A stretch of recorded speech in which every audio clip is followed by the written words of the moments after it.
ಒಂದು ರೀತಿ ಕಾಂಗ್ರೆಸ್ ಪಾರ್ಟಿ ಪರೋಕ್ಷವಾಗಿ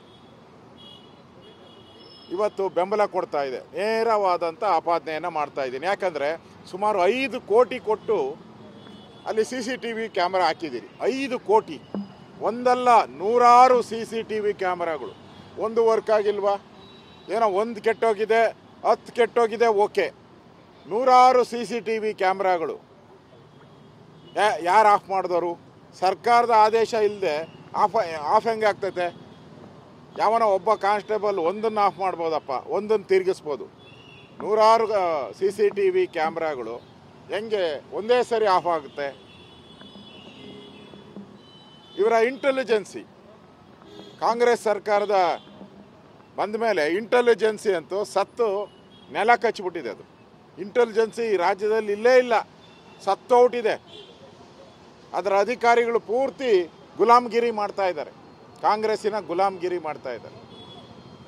ಗೊತ್ತಾಗಲ್ಲ ಇವರಿಗೆ.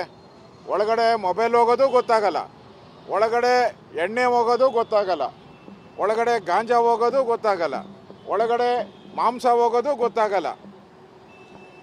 ಕ್ಯಾಬ್ರೆ ಬೇರೆ ಒಳಗಡೆ, ಮೇಲ್ ಕ್ಯಾಬ್ರೆಗಳು ನಡೀತಾ ಇದೆ. ಇವತ್ತು ಫೋಟೋಗಳು ಬಂದಿದೆ, ಅಲ್ಲಿ ಡ್ಯಾನ್ಸ್ ನಡೀತಾ ಇರೋವಂಥದ್ದು. ಡ್ಯಾನ್ಸ್ ನಡೀತೈತೆ, ಎಣ್ಣೆ ಸಿಗ್ತೈತೆ, ಅಫೀಮ್ ಸಿಗುತ್ತೆ, ಗಾಂಜಾ ಸಿಗುತ್ತೆ, ಬಿರಿಯಾನಿ ಸಿಗುತ್ತೆ. ಇನ್ನೇನು ಬೇಕು? ಅವ್ರ ಹೊರಗಡೆ ಇವೆಲ್ಲ ಕಷ್ಟ ಸಿಗೋದು, ಅಲ್ಲಿ ಆರಾಮಾಗಿ ಸಿಗ್ತೈತೆ.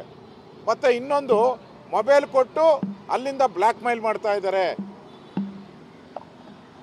ಬೇರೆ ಬೇರೆ ಬಿಸ್ನೆಸ್ ಮ್ಯಾನ್ಗಳನ್ನು, ದೇಶದಲ್ಲಿರೋ ಬಿಸ್ನೆಸ್ ಮ್ಯಾನ್ಗಳನ್ನು ಅಲ್ಲಿಂದ ಬ್ಲ್ಯಾಕ್ ಮೇಲ್ ಮಾಡಿ ದುಡ್ಡು ತರಿಸ್ಕೊಳಕ್ಕೂ ಕೂಡ ಈ ಸರ್ಕಾರ ಸಹಾಯ ಮಾಡ್ತಾ ಇದೆ. ಇಲ್ಲಿನ ಪೊಲೀಸ್ ಇಲಾಖೆ ಸಹಾಯ ಮಾಡ್ತಾ ಇದೆ. ಇಲ್ಲ ಅಂದರೆ ಹೆಂಗೆ ಅವ್ರಿಗೆ ಅಷ್ಟೊಂದು ದುಡ್ಡು ಬರ್ತೈತೆ? ಯಾಕೆಂದರೆ ಜೈಲುಗಳಲ್ಲಿ ನಿಮಗೆ ಈ ರೇಟಿಗೆ ಸಿಗಲ್ಲ. 100 ರೂಪಾಯಿ ಇರೋದು 10,000 ರೂಪಾಯಿ ಕೊಡಬೇಕಲ್ಲಿ, ಲಕ್ಷಾಂತರ ರೂಪಾಯಿ ಕೊಡಬೇಕು. ಇದಕ್ಕೆ ಕೋಟ್ಯಾಂತರ ರೂಪಾಯಿ ಹಣ ಬೇಕು. ಆ ಕೋಟ್ಯಾಂತರ ರೂಪಾಯಿ ಹಣ ಎಲ್ಲಿಂದ ಬರುತ್ತೆ?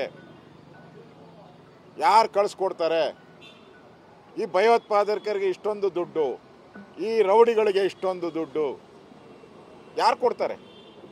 ಅಂದರೆ ಕಾಂಗ್ರೆಸ್ ಅವರು ಒಂದು ರೀತಿ ಮುಸ್ಲಿಂ ಓಲೈಕೆ ಮಾಡೋ ಮುಖಾಂತರ ಫ್ರೀಯಾಗಿ ಬಿಟ್ಬಿಟ್ಟವ್ರೆ. ಇದು ಫ್ರೀ, ಇನ್ಮೇಲೆ ಜೈಲ್ ಫ್ರೀ. ಇಷ್ಟು ದಿನದಿಂದ ಏನೇನೋ ಫ್ರೀ ಕೊಡ್ತಿದ್ದಲ್ಲ, 5 ಗ್ಯಾರಂಟಿ, ಫ್ರೀ ಅಂತ. ಈಗ ಜೈಲೊಳಗೆ ಹೋದರೆ ರಾಜ್ಯಾತೀತ ರಾಜ್ಯ ಅತಿಥಿ ಫ್ರೀ,